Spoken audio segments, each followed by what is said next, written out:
Hello everyone and welcome back to the Chess24 Legends of Chess tournament. We are in the finals and this is the second match between Magnus Carlsen and Nepomniachtchi after a crazy day after day 1. We are now in day 2 and this is the first game of the Rapid. So the first game in general of the second match. And Magnus has the white pieces, and already a lot of excitement as Magnus goes for his London system. Although sometimes characterized as maybe not the most exciting opening, Magnus is able to take down anyone with this opening, like we already mentioned, even taking down Vladimir Kramnik with it in the World Rapid and Blitz Championship. So let's see what happens. D4. Sorry about that. We have knight to f6 by Nepo. Knight to f3 and now g6. We have bishop to f4, starting the London system. We have bishop to g7 and e3 by Magnus. We have castles and now bishop to e2. We have d6 now, preparing to strike in the center with e5 and castles here. And now trying to harass this bishop, knight to h5. And Magnus doesn't go bishop to g3, but instead bishop to g5. He forces black to decide what to do with the knight, or will he go h6 g5 to further harass the bishop, which is exactly what Nepo does. So h6, we have bishop to h4 and g5 now. But now not moving the bishop, as this way Nepo just eliminates it, instead knight to d2. Now saying, okay, we can trade here, but you have to mess up your pawn structure in front of your own king. And while this is playable, Nepo says, okay, Magnus probably knows this too well, I'm just going to go back, knight to f6, and now Magnus goes knight to g3. So the end of this, well, sort of harassing contest is that both knight and bishop stay alive, but Nepo is somewhat well, maybe overextended here on the king side, but who knows. So knight to c6, he continues development, and the knight to c3. And here, now that the knight also helps out with the control of e5, he does go for e5. And now, well, you can play d5. Magnus doesn't want to close up the center and then play against these advanced pawns here. For example, something like this closes up the center completely, but then black can choose whether he wants to play on the king's side, on the queen side with c6, bust open the center, and so on. Shouldn't really pose any problems to black. So instead here, we have d captures on e5. There is one game in the database where knight to b3 was played, but here d captures on e5, and it is as of move 12 that we have a completely new game. So let's see what Nepo does with this. He captures with the knight, knight captures on e5, and now the immediate f4, which kind of leaves this e3 pawn to be a weakness, but Magnus not worried. So we have knight e to g4, now putting pressure on e3, so this captures is the idea, but Magnus not interested in giving up the bishop for knight, goes rook to f3. He defends the e3 pawn this way. We have rook to e8, now a double attack on the e3 pawn, and now just defending that pawn. You could also consider e4, but Magnus just calmly defends it and will decide what to do with the pawn later on. So knight to h5, now putting pressure on the bishop here, also a double attack on the f4 pawn. Well, again, you could do a lot of things here. You could challenge the knight with h3, you could capture on g5. Magnus keeps the tension and just plays bishop back to e1. He doesn't want to give up the bishop pair, and he is inviting this capture. And capturing here is probably the best move for Nepo. For example, captures, and bringing the queen into the game. You have some nice development in. You could also maybe go queen to d4, maybe trade queens, bring the bishop into the game, and so on. However, Nepo went for f5 here, and this, well, it looks good, but it also looks a bit too ambitious. Because Magnus, what he plays here is just bishop to c4 check. And now bishop to c4 check is an extremely strong move, because if you move the king, let's say you try something like king to f8, well, you're just not getting away with the king. It's such a terrible square for the king. F captures and g5 is coming. The f file might open up, not might, will. And it will just be pretty terrible. If you try something else like king to h7 or something like that, then bishop to f7, incredibly strong with a double attack on the knight and on the rook. Also goes for king to h8.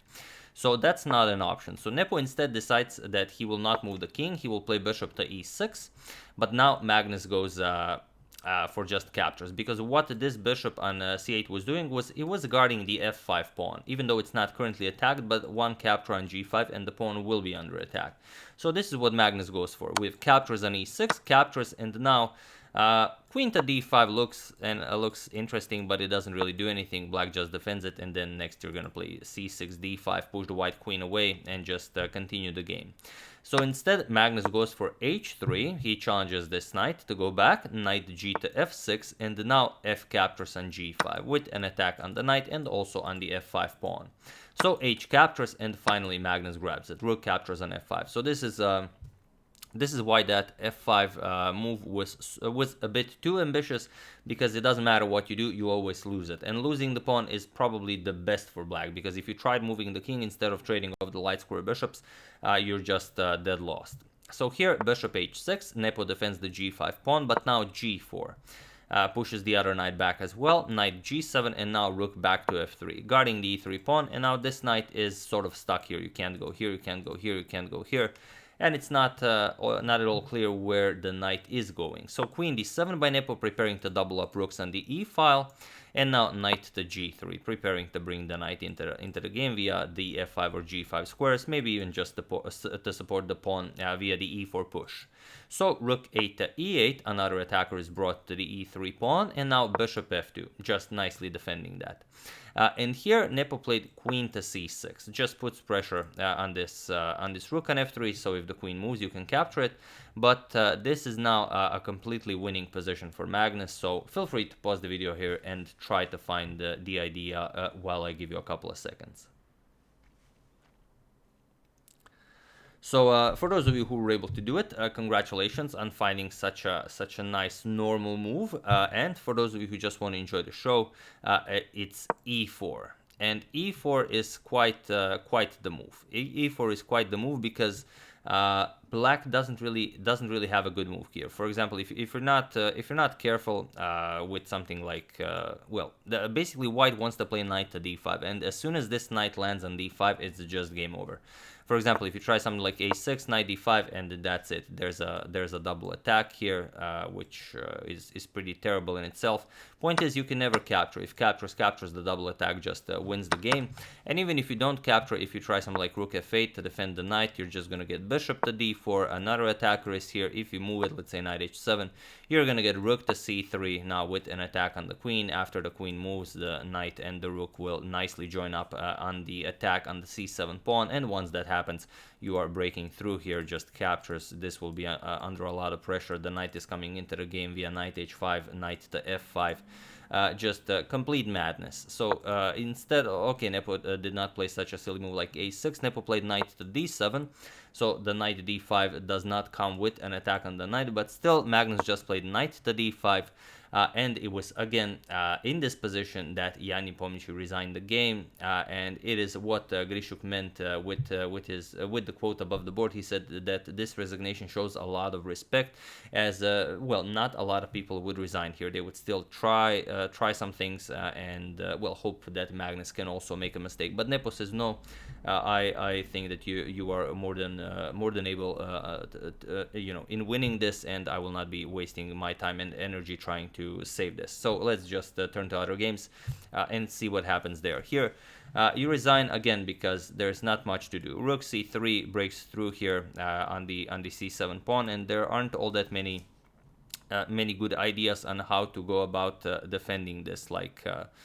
It's really just a tough position. For example, if you move the queen and you try and avoid it, then just knight captures on c7. You can't even do that. You can't go here.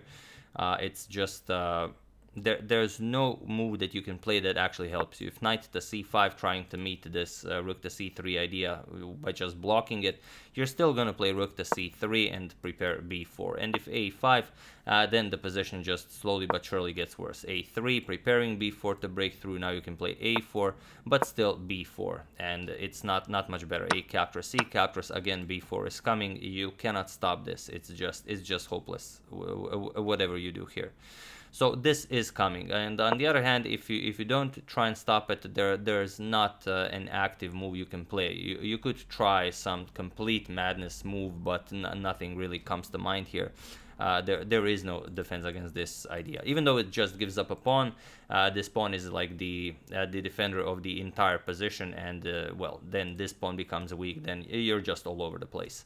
And Nepo doesn't want to play this. After knight d5 he just resigns, and the game 1 of the second match goes to Magnus, which is huge as he already won in the first match, and now he's one step closer to winning the entire match. He only needs one more point, or a point and a half, but let's say a win and a draw, or the other 3 games, if they end in a draw, then Magnus wins the entire thing, and he is the winner of the Legends of Chess tournament on Chess24. So yeah, that's the game. I do hope you enjoyed it. As you can see, London, the London opening, the London system, it's perfectly playable against everyone, and you either enjoy playing it or you hate playing against it. So, once again, I would like to thank Daryl Dobson, Richie Torres, Lionel Puderbüttel, Robert Stratford, and Joseph Bassett for your contribution to my channel. Thank you a lot, I really appreciate it. As usual, you can check 2 of my previous videos here. Thank you all for watching, and I will see you soon, continuing the coverage of the Legends of Chess Chess Legends tournament on Chess24, checking up on your wonderful suggestions and whatever else happens in the world of chess. So thank you all, I will see you soon, and have an excellent rest of your day.